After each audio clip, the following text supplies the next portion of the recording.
우리는 날마다 기도를 하면서 살아갑니다. 식사하기 전에도 기도하고 아침 저녁으로도 기도하고 또 특별한 시간을 내서 기도하기도 하죠. 이러한 기도의 습관을 가지는 것은 매우 중요합니다. 기도는 영혼의 호흡이다라고 말할 정도로 이 살아있는 신앙을 위해서는 기도는 매우 필수적인 요소죠. 그런데 오늘은 기도의 필요성에 대해서 말하기보다는 그 내용이 어떠해야 하는가에 대해서 말씀을 드리려고 합니다. 기도를 해야 한다는 것, 또 기도가 정말 중요하다는 것은 우리는 익히 들어서 알고 있는데, 그렇다면 우리는 무엇을 위해서 기도해야 할까요?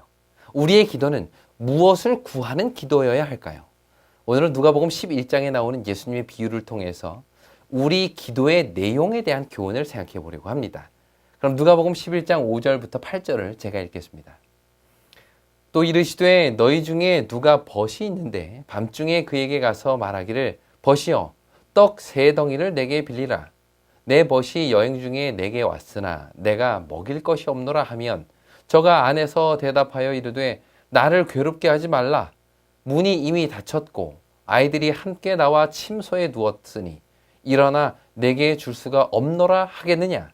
내가 너희에게 말하노니 비록 벗됨을 인하여서는 일어나 주지 아니할지라도 그 강청함을 인하여 일어나 그 소용대로 주리라. 예수님께서 이 말씀을 하신 배경은 이렇습니다. 누가복음 11장 1절에 보면 예수님께서 한적한 곳에 가셔서 간절히 기도하고 계셨습니다.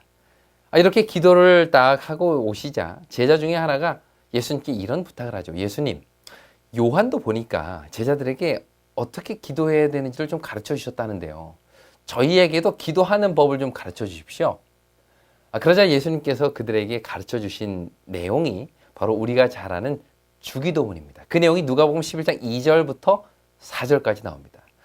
여기 누가복음에 나오는 주기도문은 마태복음 6장에 나오는 기도문에 비해서 그 내용이 좀 많이 짧은데요. 그렇다면 둘 중에 어느 것이 예수님께서 가르쳐 주신 진짜 기도의 내용일까요? 마태복음일까요? 아니면 지금 방금 전에 읽은 누가복음일까요? 그거는 사실 우리가 알 수가 없죠. 가능성으로 볼 때는 마태가 아마 그 자리에 있었을 테니까 마태의 내용이 더 정확할 것이라고 생각할 수는 있지만 그것도 확실하지는 않습니다. 그런데 분명한 것은 예수님께서는 제자들에게 이렇게 기도하라 라고 하시면서 기도를 가르쳐 주셨다는 사실입니다. 그 이후에 예수님께서는 그 기도에 대한 한 가지 중요한 비유를 말씀하셨는데 그것이 바로 오늘 읽은 본문입니다. 이 비유의 시간적 배경을 보면 밤중입니다.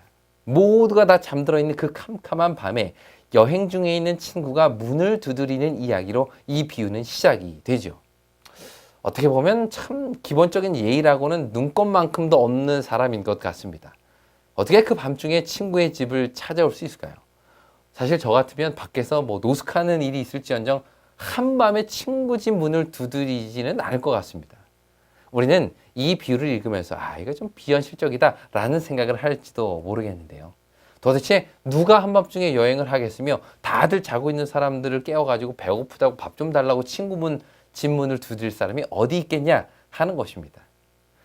하지만 이스라엘의 문화를 생각하면 이건 역시 지극히 자연스러운 일이었습니다. 먼저 이 밤중이라는 시간적인 배경은 그들에게 충분히 이해될 만한 시간이었는데요. 이 팔레스타인의 기후는 낮에는 아주 타는 듯한 더위가 계속됩니다. 특히 건기 때에는 그 뜨거운 태양빛으로 인해서 여행을 한다거나 심지어 밭에서 일을 할 수조차 없을 만큼 뜨거웠죠. 그래서 사람들은 이 시간대를 피해서 오히려 밤에 여행하는 일이 흔했다고 합니다. 요한복음 4장에도 보면 여기 사마리아 우물가에 한 여인의 이야기가 나오는데 그 여자는 그 뜨거운 낮에 물을 뜨러 나왔습니다. 이거는 보통 여인들이 그 시간에는 너무 뜨거워서 나오지 않은 시간인데 그런 그 틈을 타서 이 여인은 우물가에 나와서 물을 뜨게 된 것이죠. 이처럼 밤에 여행을 하는 일은 그 뜨거운 태양빛을 피해서 하는 일반적인 여행이었음을 우리가 알 수가 있는 것입니다. 또한 한밤중에 친구의 집에 문을 두드리는 것도 그들에게는 가능한 일이었습니다. 유대인들이 최고의 미덕으로 생각하는 것이 있는데 그것은 바로 이 나그네를 환대하는 것입니다. 그 이유는 그들의 조상 아브라함이 그러한 모분을 보여주었기 때문인데요. 아브라함은 한창 더운 대낮에 장막에 딱 앉아있다가 그리로 지나가는 나그네 셋을 보게 됩니다. 그러자 그 사람들을 자기 집으로 인도하여 드리고는 빵과 기름진 송아지를 대접하죠. 근데 더 놀라운 것은 아브라함이 그들과 함께 식사한 것이 아니라 그 곁에서 시중을 들었다라고 성경은 이야기합니다. 이 당시 아브라함에게는 여러 종들이 있었음에도 불구하고 나그네를 대접하는 일을 직접 자신이 한 것이죠. 그래서 랍비들은 이스라엘 백성들이 광야에서 40년간 만나와 물을 먹으며 하나님의 보호하심 속에 살 수 있었던 것은 바로 그들의 조상 아브라함이 지나가는 나그네를, 그 하나님의 천사들을 대접한 것에 대한 상급이라고 가르쳤습니다. 그만큼 나그네를 대접하는 것이 그들에게는 매우 중요한 의무 중에 하나였던 것이죠. 이러한 문화적 배경으로 볼 때 밤늦게 친구의 집을 찾아간 것은 얼마든지 이해할 수 있는 상황이었다는 것을 알 수 있습니다. 결국 이렇게 해서 여행 중에 있는 사람은 친구 집에 들어왔고, 그를 맞은 친구는 얼른 여행 중에 있는 친구의 줄인 배를 채우기 위해 음식을 준비합니다. 그런데 아무리 찾아봐도 그 친구에게 먹일 남은 빵이 없었던 것이죠. 그러자 이 친구는 거기서 포기하지 않고 염치불구하고 자기 옆에 사는 친구의 집의 문을 두드립니다. 그리고는 대뜸 집에 손님이 왔는데 먹일 빵이 없으니 빵 좀 구워달라 라고 이야기를 하죠. 자, 이런 상황에서 이 친구는 어떻게 반응할까요? 8절입니다. 비록 벗됨을 인하여서는 일어나 주지 아니할지라도 그 강청함을 인하여 일어나 그 소용대로 주리라. 예수님께서는 그가 벗됨을 인하여는 주지 않을지라도 강청함으로 인하여는 줄 것이다, 이런 말씀을 하십니다. 여기 강청하다라는 말은요, 문자적으로 고집스럽고 뻔뻔하고 때로는 파렴치하다라는 의미를 가지고 있습니다. 그러니까 이 본문의 뜻은 한글 성경에서의 그 강청하는 분위기와는 사뭇 다른 단어임을 알 수가 있습니다. 이것은 단순히 무리한 간청의 차원을 넘어서 무모하고 때로는 뻔뻔스러울 정도로 아주 끈덕진 요청을 의미하는 것입니다. 그 결과 자신이 원했던 것을 얻게 되었다는 것이죠. 그런데 우리는 이 비유 속에서 이 강청함이라는 키워드 말고 또 하나의 중요한 개념을 보게 됩니다. 그것은 바로 6절에 나와 있는 먹일 것이 없노라 라는 표현입니다. 지금 이 사람은 빵 3덩어리를 얻기 위해서 한밤중에 염치불구하고 친구의 집의 문을 두드립니다. 그러면서 하는 말이, 내 벗이 여행 중에 내게 왔으나 내가 먹일 것이 없노라 라고 이야기를 합니다. 지금 그는 누구를 위해 빵을 구하고 있는 걸까요? 자신을 위해서입니까? 그렇지 않습니다. 그는 지금 염치불구하고 친구 집에 문을 두드린 이유는 내가 먹을 빵을 구하고 있는 것이 아니라 친구에게 먹일 빵을 구하고 있는 중이었던 것입니다. 여기에 예수님께서 원하시는 기도의 모습에 그 중요한 포인트가 담겨져 있습니다. 그것은 바로 남을 위해 구하는 기도입니다. 예수님의 비유만 모아서 잘 설명해 놓은 책이 있는데요. 이 책에는 이 누가복음 11장에 나오는 이 비유를 쭉 설명하는 장이 나오는데, 그 장 제목이 이렇습니다. 주기 위하여 구함. 다시 말해서 이 비유의 핵심은 남을 위해 구한 그 구함, 즉 주기 위해 구하는 기도, 그것이 비유의 핵심이라는 것입니다.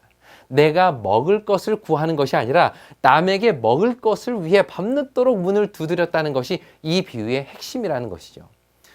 그 장은 이런 내용으로 시작이 됩니다. 그리스도께서는 우리에게 나누어 주시기 위하여 항상 아버지께로부터 받으셨다. 그렇습니다. 이것이 예수님께서 보여주신 기도의 모본입니다. 그분은 날마다 하나님께 능력을 구하고 지혜를 구하셨죠. 그러나 이 모든 것은 다 자신을 위한 것이 아니라 다른 사람들에게 나누어 주기 위한 것이었음을 알 수 있습니다. 이것이 바로 한밤중에 벗을 위하여 문을 두드리며 강청하는 친구의 모습입니다. 계속해서 이런 설명을 합니다. 그리스도께서는 이 비유 속에서 간구하는 사람은 남에게 다시 주기 위하여 구하는 사람으로 나타내셨다. 그는 그의 친구의 필요를 채워줘야 했기 때문에 이웃에게 귀찮게 간청했고, 마침내 그의 귀찮은 간청이 들은 바 되어 그의 요구는 공급되었다. 이 비유에 등장하는 사람이 남에게 다시 주기 위하여 구하는 사람으로 묘사된 것은 결코 우연이 아니라는 것입니다. 이것은 이 비유의 핵심이며 우리가 따라야 할 기도의 가장 중요한 모본 중에 하나인 것이죠. 조금 전에도 말씀드렸듯이 이 비유를 말씀하시기 바로 전에 예수님께서는 이 주기도문을 가르쳐 주셨습니다. 그런데 그 내용을 가만히 보면 주기도문은 두 부분으로 나눠지는데요. 첫 번째 부분은 하나님을 위한 기도고 두 번째 부분은 우리를 위한 기도입니다. 먼저 1절에 보면 아버지여 이름이 거룩히 여김을 받으시오며 나라가 임하옵시며 라고 되어 있습니다. 이것은 하나님의 이름과 그분의 나라를 위한 기도입니다. 그런데 우리말로 번역하는 과정에서 아주 중요한 한 단어가 빠졌는데요. 그것은 바로 이름이라는 단어와 나라이라는 단어의 주체가 되는 당신이라는 단어입니다. 원어를 그대로 번역하면 당신의 이름이 거룩히 여김을 받으시오며 당신의 나라가 임하옵시며 라고 되어 있습니다. 결국 이 기도는 당신에게 초점이 맞춰져 있었던 것이죠.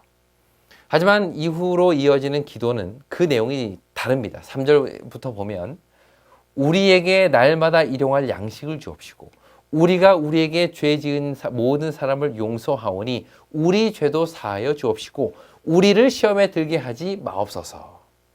결국 주기도문의 두 번째 이 부분은 우리를 위한 기도입니다. 정리하면 앞부분은 당신을 위한 기도였다면 뒷부분은 우리를 위한 기도인 것이죠. 그런데 여기서 한 가지 궁금한 점은 왜 예수님께서는 나에게, 내가, 나를 이라고 하지 않으시고 우리에게, 우리가, 우리를 이라고 기도를 가르쳐 주신 걸까요? 우리라는 말은 너와 내가 포함된 표현입니다. 그러므로 예수께서 가르쳐 주신 이 기도는 나를 위한 기도가 아니라 나와 너를 위한 기도, 즉 우리 모두를 위한 기도였음을 우리는 알 수가 있는 것이죠. 여기에 우리는 두 가지 율법의 정신을 이 주기도문에서도 보게 됩니다. 먼저 하나님을 위한 기도는 하나님을 사랑하라 라는 율법의 정신이 담겨져 있습니다. 그분의 이름이 거룩히 여김을 받고 그 나라가 임하고 하나님의 뜻이 이 땅에서 온전히 이루어지기를 기도하는 것이야말로 하나님을 사랑하라 라는 율법 정신을 그대로 담고 있습니다. 또한 둘째로 우리를 위한 기도에는 내 이웃을 내 몸과 같이 사랑하라 라는 율법의 정신이 담겨져 있습니다. 왜냐하면 우리라는 말 속에는 내 이웃과 내 몸, 이 모든 것이 다 포함되어 있기 때문입니다. 그러므로 여기서 말하는 우리를 위한 기도란 나의 양식뿐만 아니라 그들의 일용할 양식을 위해서도 기도하는 것, 또 나의 용서뿐만 아니라 다른 사람의 용서까지도 구하는 것, 그리고 나를 시험에서 구해달라고 기도할 뿐만 아니라 다른 사람의 구원을 위해서도 기도하는 것, 그것이 바로 예수님께서 여기서 말하시는 주기도문의 내용의 의미인 것입니다. 이 기도에는 나를 향한 사랑과 이웃을 향한 사랑이 모두 포함되어 있는 것이죠. 이렇듯 나와 이웃을 포함하고 있는 단어가 우리인 것입니다. 그러므로 이 주기도문은 나와 너를 포함한 우리를 사랑이라는 계명을 이루기 위한 기도로서 예수님께서 우리에게 가르쳐 주신 것이죠. 그리고 바로 이어서 예수님께서는 이 밤중에 친구를 위해서 떡을 구하는 사람의 비유를 말씀하신 것입니다. 이처럼 우리는 이 문맥으로 봤을 때에 우리를 위한 기도를 가르쳐 주시고 과연 우리의 기도가 어떤 기도가 되어야 하는지를 이 비유를 통해서 말씀을 하신 것입니다.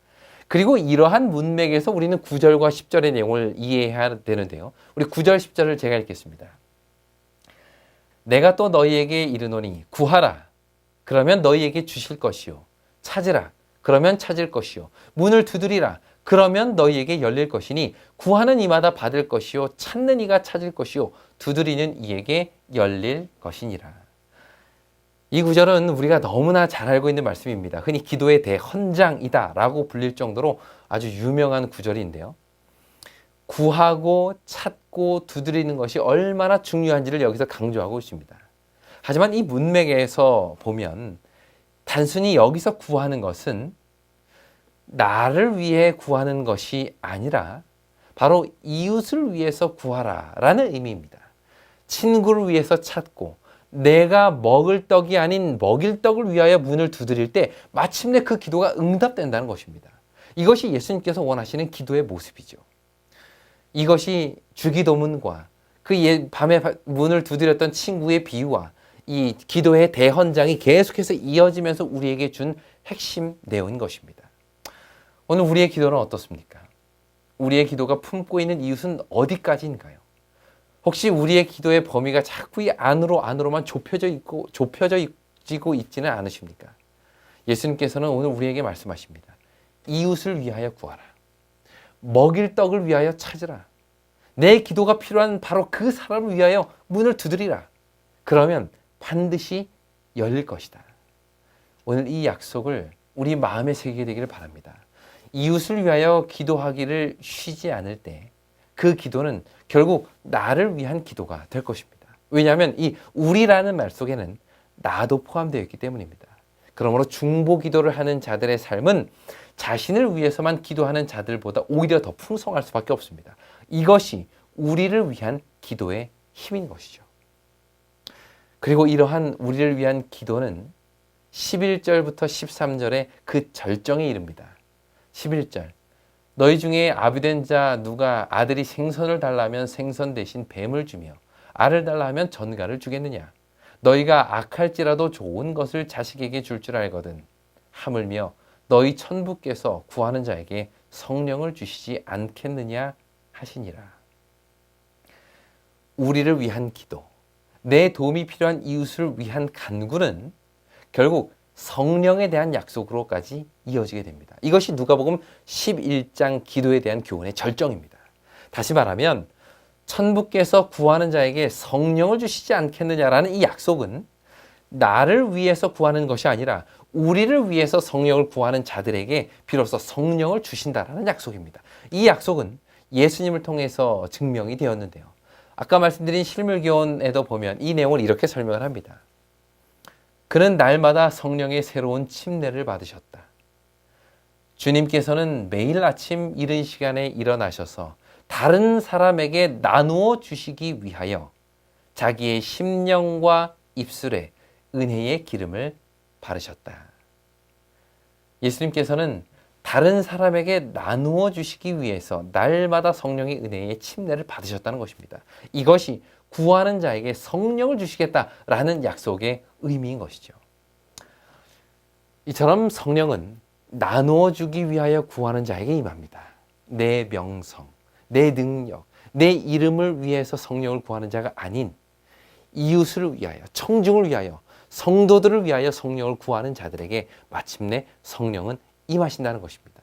이것이 바로 이웃을 위하여 구하는 자들에게 주시는 최고의 복인 것입니다. 예전에 한 목사님으로부터 이런 이야기를 들었습니다.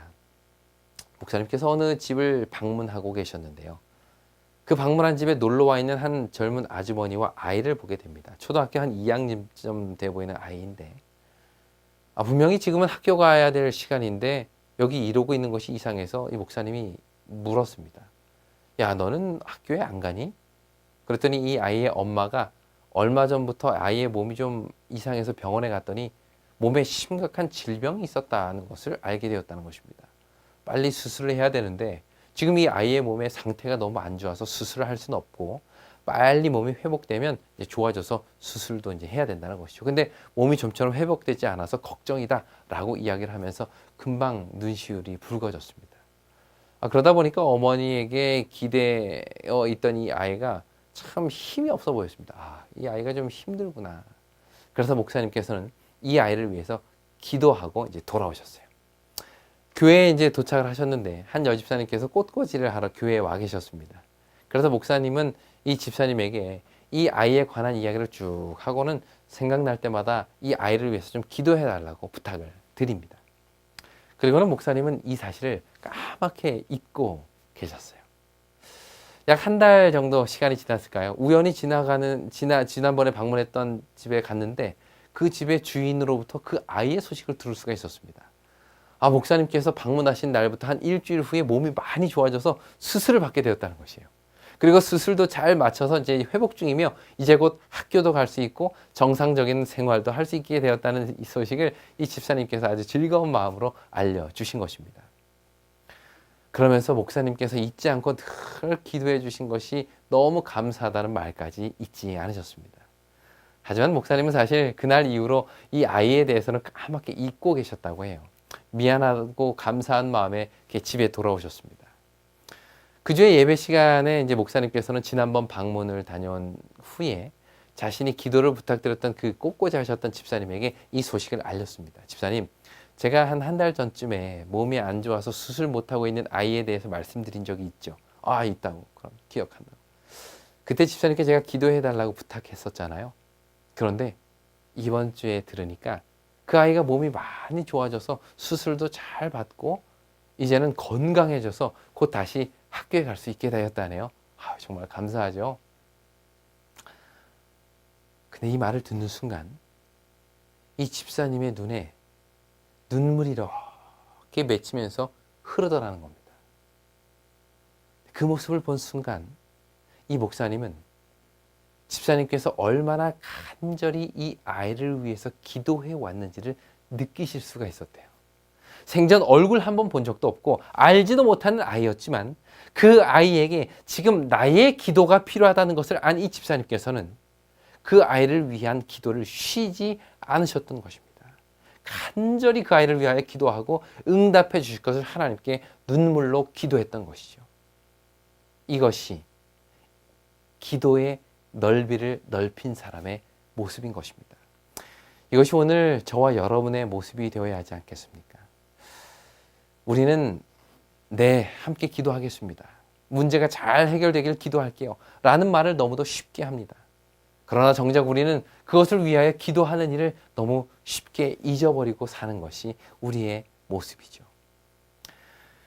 이제 우리의 기도는 나와 내 가족의 틀을 벗어나서 더 넓은 기도로 나아가야 할 것입니다.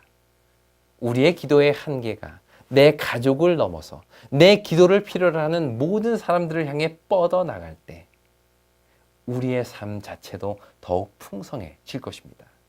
그렇게 드린 우리의 기도는 또한 밤중에 친구의 집 문을 두드려 먹일 떡을 구한 것처럼 그렇게 응답이 될 것을 저는 확신합니다.